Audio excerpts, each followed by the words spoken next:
इराणमध्ये झालेल्या हल्ल्यामध्ये आतापर्यंत 500हून अधिक जणांचा मृत्यू झालाय। इराणच्या रेड क्रिसेंट सोसायटीनं हा दावा केलेला आहे। अमेरिका इस्रायलनं केलेल्या हल्ल्यामध्ये कमीत कमी 555 जणांचा आतापर्यंत मृत्यू झालेला आहे। तर हा आकडा आणखी वाढण्याची भीती देखील निर्माण झाली आहे। कालपासून खरं तर हे युद्ध सुरू आहे आणि कालपासून म्हणजे साधारणपणे आपण म्हणूया आजचा दुसरा दिवस आहे।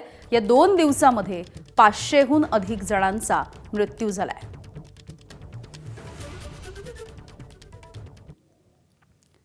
सौदीच्या रास तनुरामध्ये अरामको कंपनीवरती इराणनं ड्रोनच्या माध्यमातून हल्ला केला असा दावा सध्या समोर येतोय। शाहीन ड्रोननं अरामकोच्या तेल रिफायनरीवरती देखील हल्ला केल्याची माहिती आहे।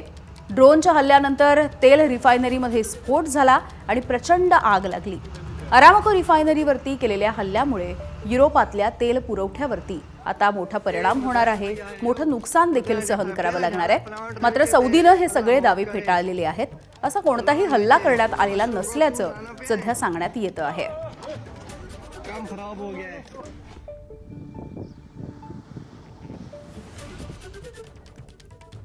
इस्रायलनं लेबनॉनवरती देखील तुफानी क्षेपणास्त्रांनी हल्ले केले, ज्यामध्ये आतापर्यंत 31 जण ठार झालेले आहेत।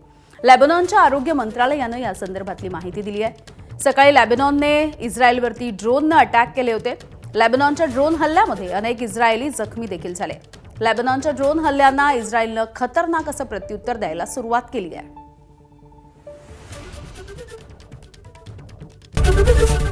एबीपी माझा, उघडा डोळे बघा नीट।